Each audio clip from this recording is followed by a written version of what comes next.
স্বাগতম সবাইকে আজকের ভিডিও টিউটোরিয়ালে। আজকে আমরা ভিডিও টপিকে দেখব গুগল শিট বনাম মাইক্রোসফট এক্সেল অথবা মাইক্রোসফট এক্সেল বনাম গুগল শিট, যেভাবে আপনি দেখুন না কেন। দুটি বিষয় আজকে আমরা বোঝার চেষ্টা করব। যে প্রথমটি ধরুন মাইক্রোসফট এক্সেল, এটি নিয়ে আপনারা আমার চ্যানেলে অনেক ভিডিও পেয়েছেন যে কিভাবে মাইক্রোসফট এক্সেলে আমরা যোগ বিয়োগ গুণ ভাগ থেকে শুরু করে আপনার কোম্পানির বিভিন্ন ধরনের বা প্রতিষ্ঠানের যে কোনো ধরনের হিসাব নিকাশের কাজ আপনি মাইক্রোসফট এক্সেলে কীভাবে করবেন। তো এক্সেলের হিসাব নিকাশ সম্পর্কে অলরেডি আমার চ্যানেলে আপনি প্রায় 80টির মতো ভিডিও পাবেন বাংলায়, যেখানে আমি মাইক্রোসফট এক্সেলে যোগ বিয়োগ থেকে শুরু করে শিট, টেবিল, চার্ট, ফিনান্সিয়াল এবং কর্পোরেট বিভিন্ন ধরনের ফাংশন নিয়ে ফর্মুলা নিয়ে আলোচনা করেছি। আজকে যে বিষয়টি আমি দেখাবো, যে যারা গুগল শিট সম্পর্কে জানেন না তাদেরকে বলবো যে মাইক্রোসফট এক্সেলের পরিবর্তে আপনি গুগল শিট ব্যবহার করতে পারেন। তো গুগল শিট হচ্ছে গুগল কোম্পানির আর এক্সেল হচ্ছে মাইক্রোসফট কোম্পানির।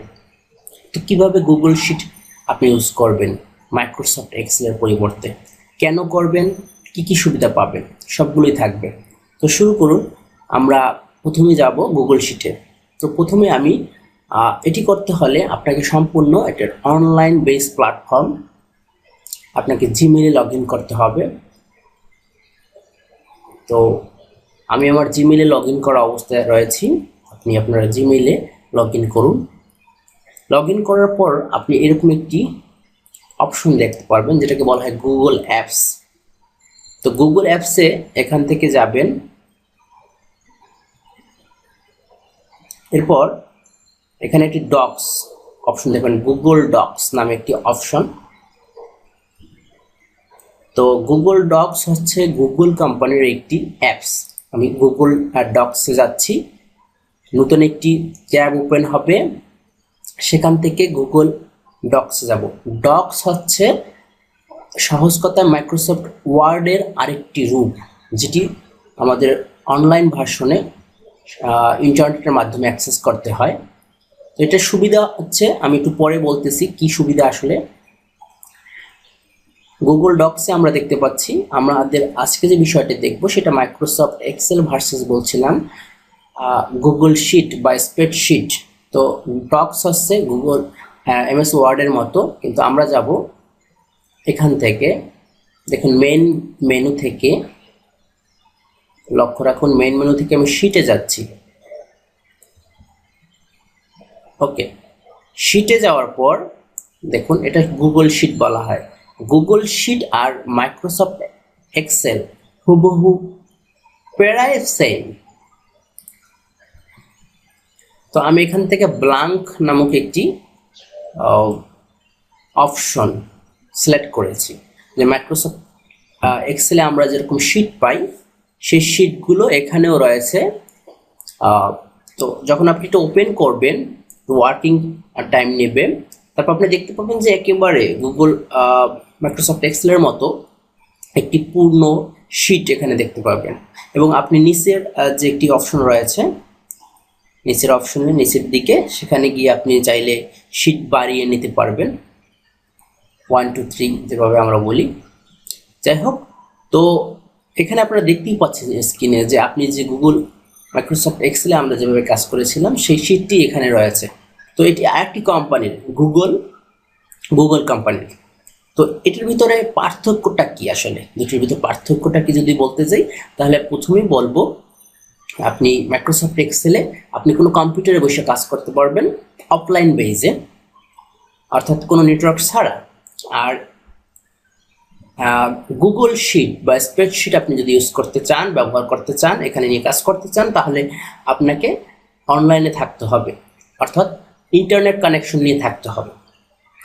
এবার ইন্টারনেট কানেকশন নিয়ে থাকলে সুবিধাটা কি, আপনি চাইলেই যে কোনো স্থান থেকে, আপনার অফিস, আপনার বাসা বা যে কোনো পৃথিবীর যে কোনো প্রান্তে বসে আপনি আপনার এই শিটে যে কাজ করেছেন সেই কাজ নিয়ে আবার শুরু করতে পারবেন সেখান থেকে। একটা বড় বিষয় যেটা আমরা ম্যাক্সিমাম যারা এমপ্লয়িরা আছি, যারা প্রফেশনাল কাজ করে থাকি তারা এই প্রয়োজনটা অনুভব করেন যে আমি যে কাজটা করেছি সে কাজটা বাসায় করেছি, অফিস নিতে হবে, অথবা অফিসে কাজ করেছি বাসায় আনতে হবে।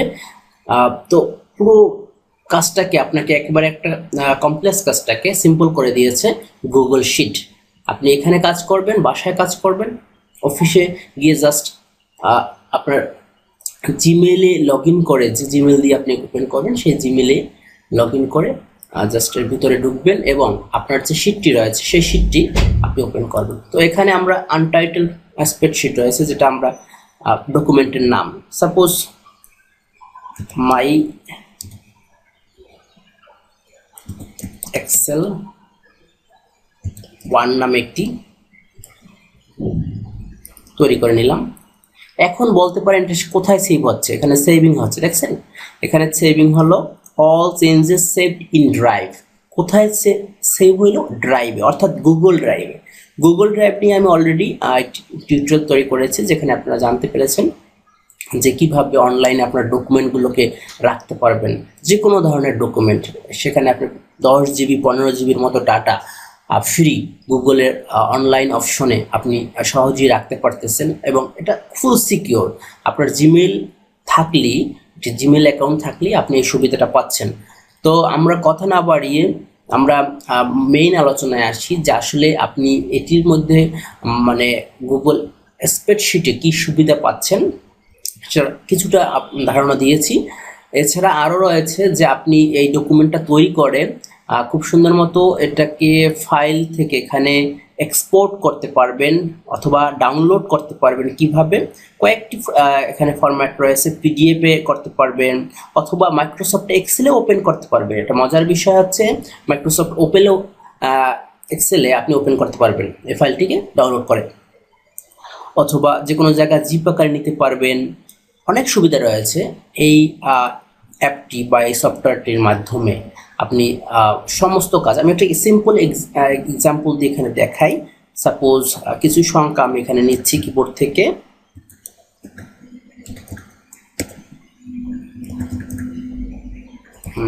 এগুলোর আমি টোটালটা আমি নির্ণয় করতে চাই। আমি ফাংশনের কাজ দেখাচ্ছি, তাহলে আপনারা বুঝতে পারবেন যে দুটোর ভিতর পার্থক্যটা কি।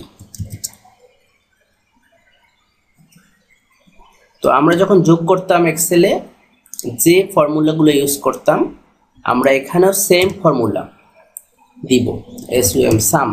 ধরেও না আমরা যোগ করতেছি এই সংখ্যাগুলোর, সেক্ষেত্রে আমাদেরকে দেখিয়ে দিতে হতো এরকম সেম। এখানেও রো কলাম সেম রয়েছে। C2 থেকে C6 এই ডেটাগুলোকে আমি যোগ করছি, এন্টার বাটনে ক্লিক করলাম।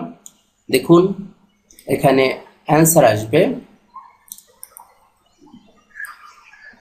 ওকে 939। হ্যাঁ, আমার অ্যান্সারটা এসে পড়েছে। আপনি এখান থেকে চাইলে এটাকে বোল্ড করতে পারবেন, ইটালিক করতে পারবেন, ইউ ক্যান ডু এনিথিং।